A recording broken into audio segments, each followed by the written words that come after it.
A giant, unstoppable killer robot threatens the very fate of the world. Humanity's last hope rests on the shoulders of a handful of engineers and a trusty android companion who must navigate the labyrinthian intestines of the beast to find the off button. To make matters worse, if you finally manage to blue screen the beast, it begins to fall apart. Stubborn humans live within the monster's modules and refuse to listen to reason until their very world begins to crumble around them while you drag them to safety. Mechanical Beast is an ever-changing puzzle that can be played cooperatively, semi-cooperatively, solo, or against each other in a competitive fashion.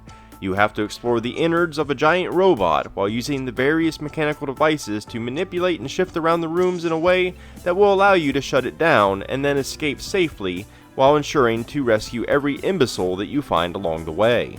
Mechanical Beast is a very cerebral game. It's very simple to play with just a handful of actions.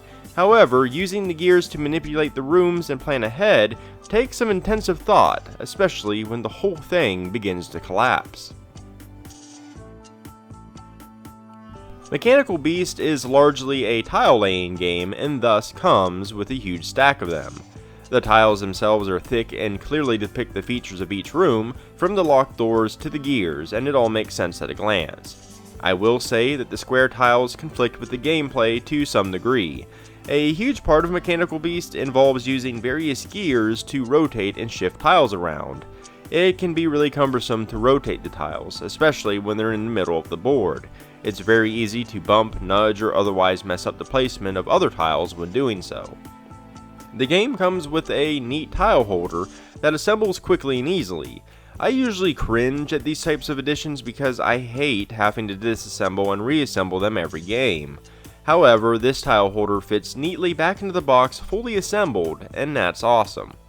You have a handful of meeples for the players plus the android, and a bunch of smaller meeples to represent the fools living within the bowels of the beast that need to be rescued.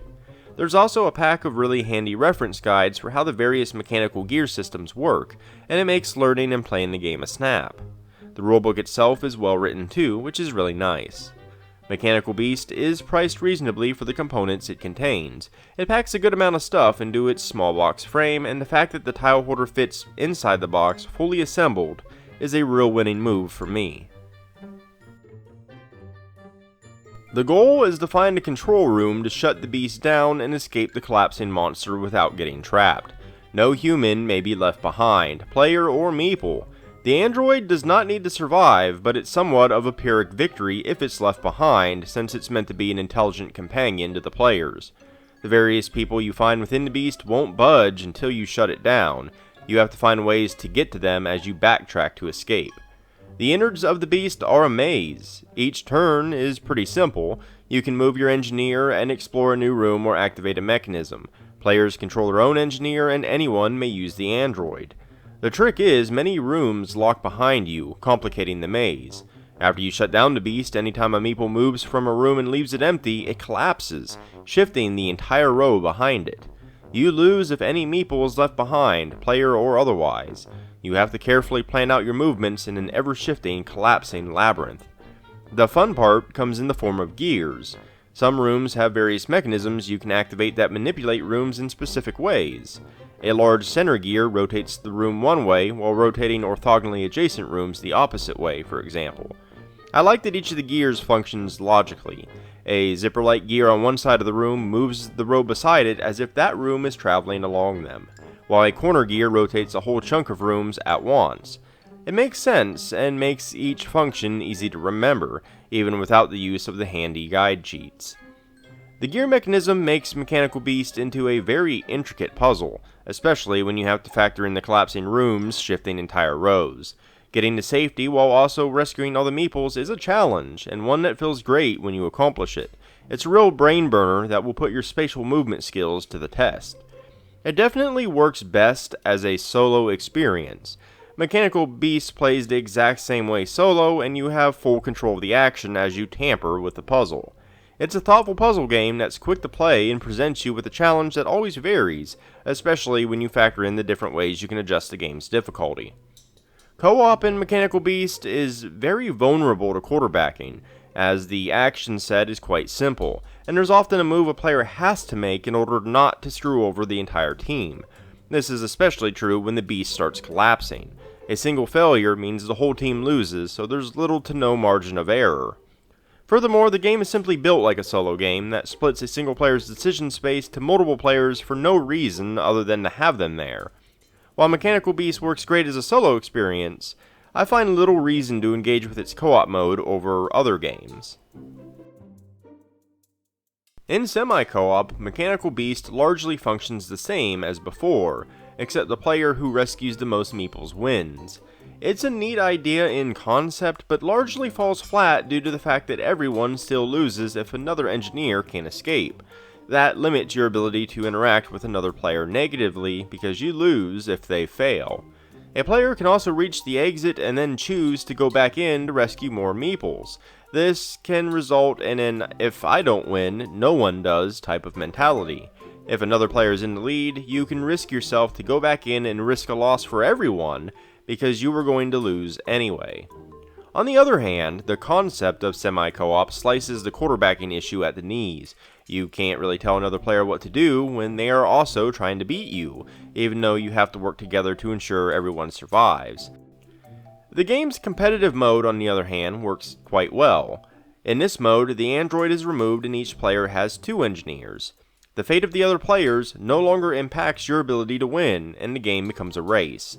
The first one to escape with both engineers wins, but if some engineers become trapped, a tiebreaker is decided by those who reach the exit with at least one engineer first. The competitive mode works great within the confines of the game's concept. Altering rooms becomes a way to impede the other players in addition to plotting your own escape. The shifting of tiles during the collapse can be used to your advantage or against you, and it makes for a tight-knit game of tripping each other up as you each inch closer to the finish line. Mechanical Beast retains its intricate puzzle-like nature, but links it with additional strategy of wielding that puzzle against the other players.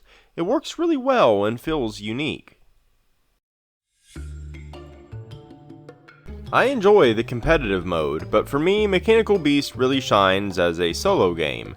The shifting of tiles and manipulating of gears elevate the experience of navigating a maze beyond simply navigating a maze. It's the type of game that makes you feel really smart for playing well, and makes you want to kick yourself for making a boneheaded move that shifted an entire row of rooms and cut off your escape. You truly do want to commit to your mistakes in Mechanical Beast, though, rather than backtracking, as each mistake just adds further variation to the puzzle. It's a thinker's game, but one that is incredibly simple to actually play. The depth is in the intricate layout of the maze and how to manipulate it, rather than the rules and how to execute them. I'm really not a fan of puzzles in the strictest sense. You would never see me putting together a jigsaw puzzle or solving a Rubik's Cube, but I really do enjoy navigating the mess of mechanical modules within the beast.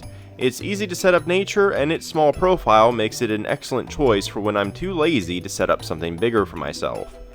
Mechanical Beast offers a lot of choices with its 4 modes of play and varying levels of difficulty.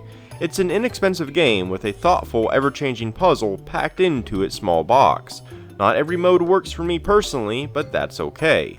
For me, it's a satisfying solo game that I can also play competitively with others for some amusing room-shifting shenanigans. If you enjoyed this video or found it informative, consider liking or subscribing. It really helps me out a great deal and boosts my visibility on YouTube. I've also left several links down in the description below, including to my website where you can find the bulk of my written content, but also to my Ko-fi, Patreon, Instagram, and more. But in any case, thanks for watching, and until next time.